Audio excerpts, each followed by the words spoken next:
Buenas noches, queridos amigos. Vamos a leer un diálogo muy bonito y muy cortito que encontramos en el libro de Samuel y que nos va a dar pie para hablar de algo que para mí es muy necesario y muy importante. Veréis, dice: servía el niño Samuel a Yahvé a las órdenes de Elí. En aquel tiempo era rara la palabra de Yahvé y no eran corrientes las visiones. Cierto día estaba Elí acostado en su habitación. Sus ojos iban debilitándose y ya no podía ver. No estaba aún apagada la lámpara de Dios y Samuel estaba acostado en el santuario de Yahvé, donde se encontraba el arca. Y llamó Yahvé: Samuel, Samuel. Y él respondió: aquí estoy. Y corrió donde Elí diciendo: aquí estoy porque me has llamado. Pero Elí le contestó: yo no te he llamado, vuélvete a acostar. Y él fue y se acostó. Volvió a llamar Yahvé: Samuel. Y Samuel se levantó y volvió donde Elí diciendo: aquí estoy porque me has llamado. Y Elí le respondió: yo no te he llamado, hijo mío, vuélvete a acostar. Aún no conocía Samuel a Yahvé, pues no había sido revelada su palabra. Y por tercera vez llamó Yahvé a Samuel, y él se levantó y volvió donde Elí diciendo: aquí estoy porque me has llamado. Comprendió entonces Elí que era Yahvé quien llamaba al niño. Y le dijo: vete y acuéstate, y si te llaman, di: habla, Señor, que tu siervo escucha. Bueno, pues hasta aquí la lectura que quería haceros. Os voy a explicar un poquito quién era Samuel, por si no lo sabéis, alguno. Samuel había nacido de una mujer estéril, era hijo de Ana. Ana estaba casada con Elcaná. Elcaná tenía dos esposas, de una tenía varios hijos, y pues la que tenía varios hijos estaba continuamente humillando, ¿no?, a Ana, que no tenía hijos. Ya sabéis lo que significaba la maternidad y la paternidad entonces, ¿no? Las mujeres que no podían tener hijos eran consideradas mujeres sin ningún valor. Y los hombres, de algún modo, que estaban casados con esas mujeres, pues también. Entonces Ana estaba siempre muy triste y muy disgustada y suplicaba al Señor que le diera un hijo. Y entonces hizo esto, ¿no? Fue al templo donde estaba Elí, el sacerdote, y oró de este modo. Dijo: oh Yahvé Sebaot, si te dignas mirar la aflicción de tu sierva y acordarte de mí, no te olvides de tu sierva y dale un hijo varón. Yo le entregaré a Yahvé por todos los días de su vida, y la navaja no tocará su cabeza. Y entonces Elí, el sacerdote del templo, la oyó y la bendijo, y ella quedó embarazada. Y bueno, cuando el niño nació, ella lo mantuvo a su lado para amamantarlo, y cuando creció lo llevó al templo y lo entregó a Elí. Y allí, una vez que entrega a su hijo al Señor, pronuncia una oración de alabanza hermosísima que se llama el canto de Ana. Buscadlo si queréis, vais a ver qué bonito es. Y bueno, Samuel fue creciendo en bondad y al lado de Elí en el templo. Y una noche, mientras estaba acostado al lado del arca de la alianza, escuchó esta voz.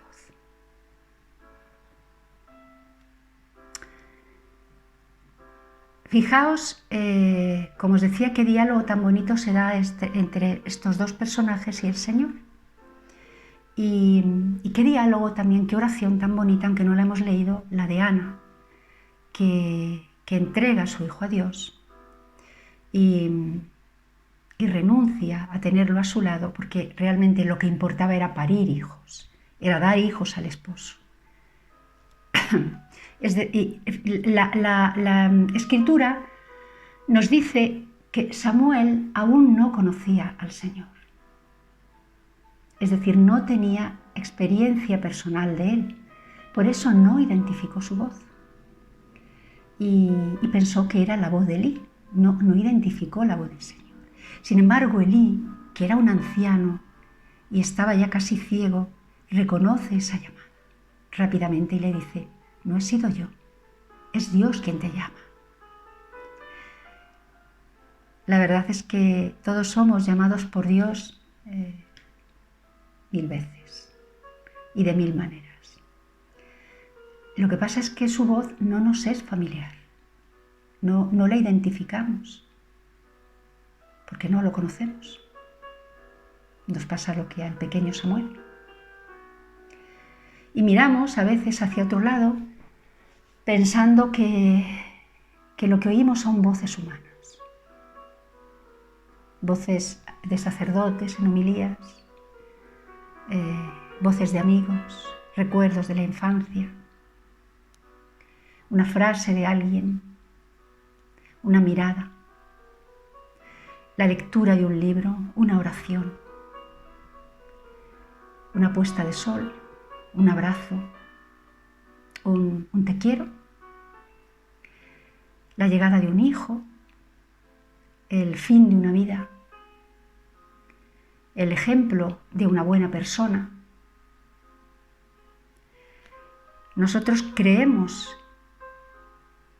que todo eso que oímos y que nos sitúa en un plano diferente, nos saca del mundo, tiene que ver con las personas o con los objetos que nos han evocado esa sensación. Cuando en realidad es Dios quien nos está llamando. El Señor nos ha creado, nos ha llamado a la vida. La vida se nos ha dado, no la hemos creado nosotros, nos ha sido dada. Nosotros no podemos crear la vida, ni la nuestra ni la de nuestros hijos. Somos el vehículo del que Dios se sirve por pura gracia y por puro amor para dar la vida. Pero no la damos nosotros, la da Él. Nosotros no tenemos capacidad ni para dar la vida ni para quitarla. Por eso el suicidio es un espejismo. El intento de quitar la vida, la propia o la ajena, es el movimiento torpe de alguien que está en la oscuridad. Un pecado gravísimo contra Dios, porque todo lo que tiene vida es obra de Dios y pertenece a Dios, solo a Dios. Mirad, cada vez que pecamos, estamos repitiendo una y otra vez el pecado original, es decir, el pecado de origen. La soberbia de querer vivir sin Dios, de creer que podemos vivir sin Dios y hacer lo que nos apetezca.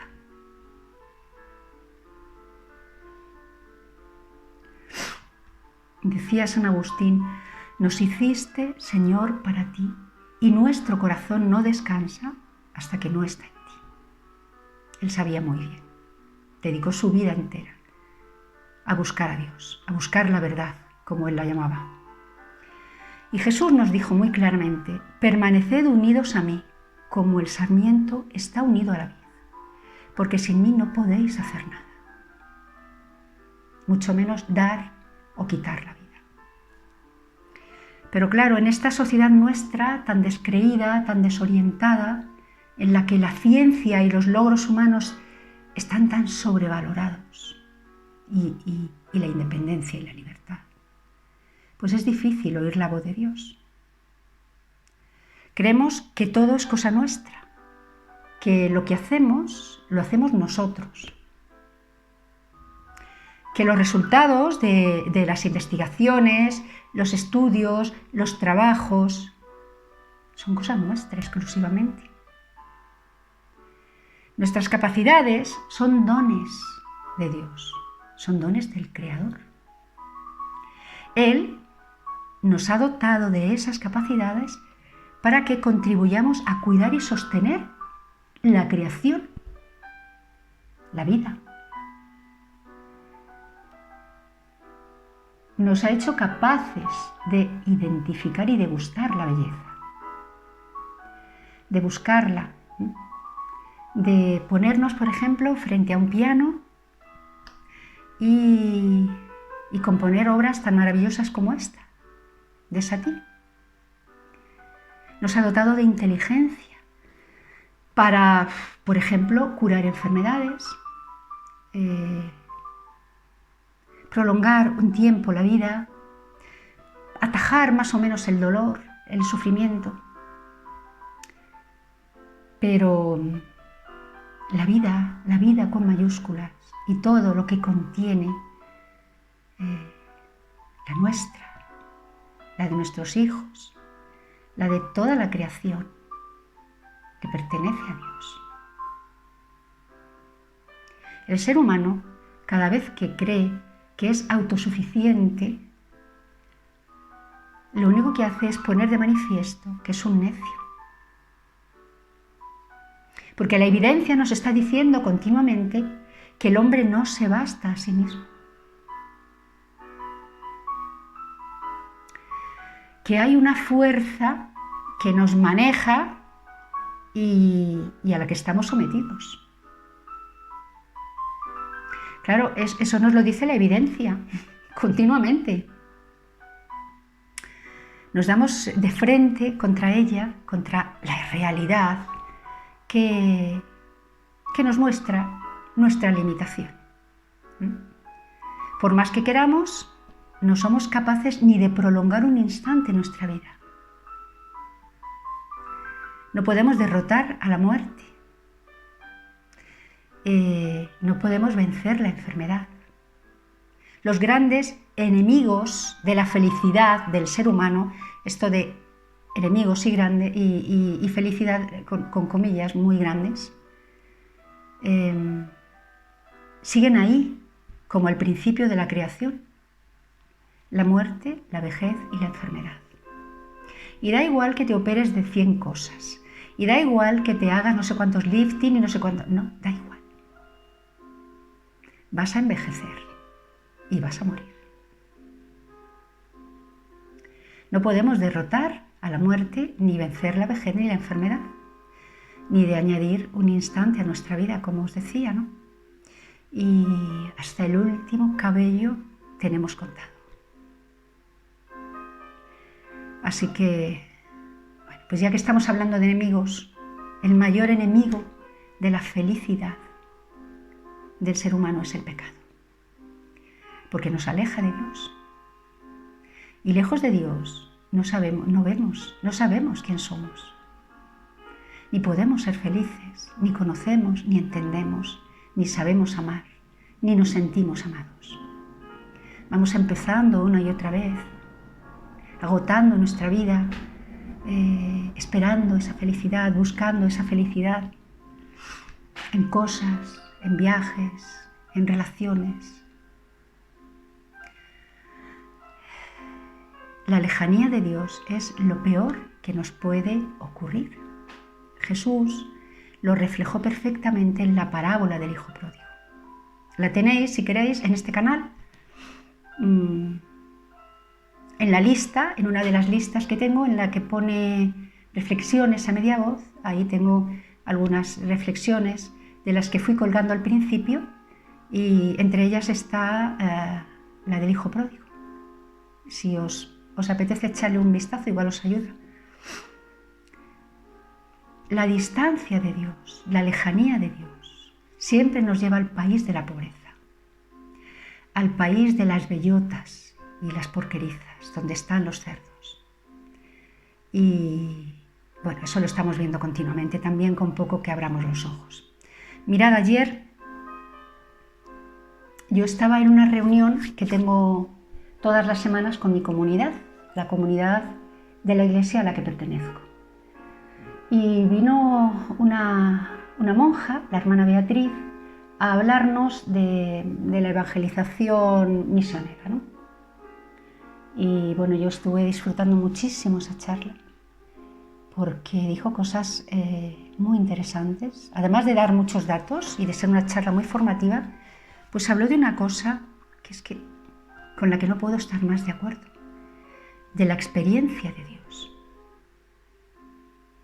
Esto que no tenía Samuel porque era pequeño y que le impedía identificar su voz. Y se levantaba una y otra vez: Elí, aquí estoy porque me has llamado. Y Elí enseguida se dio cuenta, porque tenía experiencia personal de Dios, la había ido tejiendo al tiempo que su vida avanzaba, y al final de su vida, ya cuando era un anciano, tenía una gran experiencia de Dios. Bueno, pues esta monja, esta hermana, había estado en Guatemala. No me acuerdo si comentó que en Guatemala, en un país pobre de Hispanoamérica, y comentó que allí las grandes mafias, bueno, las mafias, tal, pues iban haciéndose con terrenos alrededor de las grandes ciudades y después los vendían para que la gente pudiera tener un techo, porque la pobreza es enorme. Y entonces, pues, la gente en unas horas se construía con 4 tablones que tenían por allí preparados y una uralita o una chapa, pues una especie de casita, de chabolita, para poder vivir. Y estaba lleno. Dice que había inmensas cantidades de chabolas de esas en las grandes ciudades, alrededor de las grandes ciudades, y que avanzabas y avanzabas y avanzabas y pasabas aquel pico y aquella tal y seguía yendo, habiendo pues esas chabolitas donde vivían personas que no tenían nada. Dice que había regueros por las calles, regueros, ella veía regueritos de agua, y claro, ella iba pensando, ¿qué es esto que hay por las calles, ¿no? Si me encuentro por aquí mucha agua, muchos regueritos de agua. Y le dijeron que es que no había alcantarillado. La gente tenía en su casa letrinas y después todo lo tiraba a la calle, donde jugaban los niños. No había parques, por supuesto, ni había nada. Y a pesar de esto, esta monja decía que la pobreza y la mayor necesidad que había visto allí era la ausencia de Dios, era la necesidad de Dios, la hermandad, la dignidad que se perdía en medio de tanta pobreza, en medio de esas personas que se querían aprovechar de las circunstancias, la falta de Dios. Ni el pan, ni los colegios, ni la ropa, ni los zapatos, ni los aseos en las casas. Dios. Porque Dios nos enseña a amar. Nos enseña quiénes somos y cómo hemos de vivir. Nos pone en marcha. Nos hace salir al encuentro de la otra persona. Nos hace tener un corazón compasivo. Ahí es donde yo noto más claramente qué persona tiene a Dios en su corazón. Hace poco, en una de esas reuniones también, yo observé a una persona de mi comunidad, de misa diaria, de rosario diario y de oración diaria, que, bueno, pues ante el testimonio de una mujer, un testimonio fuerte, potente y triste que la hizo llorar varias veces, no se inmutó. Él estaba subiéndolo todo a la cabeza y no se conmovió. No se le llenaron los ojos de lágrimas en ningún momento. Yo me estremecía escuchando a aquella mujer y se me llenaban los ojos de lágrimas porque estaba compartiendo. Estaba haciendo mío todo lo que ella vivía. Aquella persona puede rezar 100 rosarios al día si quiere, pero no tiene la suficiente experiencia de Dios como para salir al encuentro y conmoverse. Decía Jesús en una de sus parábolas: sois como niños, que os hemos cantado en las plazas y no habéis bailado, y os hemos tocado instrumentos y no habéis bailado, y os hemos contado nuestras penas y no habéis llorado. Ese es el que está lejos de Dios. Si queréis un signo para identificar una persona que tiene experiencia de Dios, la compasión. Bueno, pues esto es básicamente lo que yo quería comentaros hoy, ¿no? La importancia de la experiencia personal de Dios, que tanto insistía la hermana Beatriz, que yo veo clarísimo en mi vida y en la vida de las personas que me rodean, y que es lo único que nos puede salvar de la pobreza, sacar de la muerte. Jesús vino para vencer la muerte, pero la muerte sigue en nosotros si no decimos: quiero tu vida, Señor. Quiero tu vida, Señor. Quiero la vida que tú tienes para mí y para que yo la ponga también en mis hermanos. Bueno, pues ojalá que el Señor os toque el corazón, nos toque un poco más a todos el corazón y nos muestre su rostro compasivo y misericordioso y nos llene de su vida. Y ojalá que María, la que guardaba todo en su corazón, la que supo escuchar y decir sí a Dios sin condiciones, nos lleve también hacia su Hijo, que ella nos está continuamente diciendo: haced lo que Él os diga, haced lo que Él os diga. Pues se lo pedimos a María, ¿no? Le pedimos a ella que nos acompañe en este caminar, que nos lleve hasta su Hijo y que nos bendiga y nos llene con la vida que vino a comprar su Hijo para nosotros con el precio de la suya. Así lo pido para vosotros y os bendigo como siempre y os envío un abrazo muy muy grande y muchas bendiciones y me despido. Hasta la próxima charla.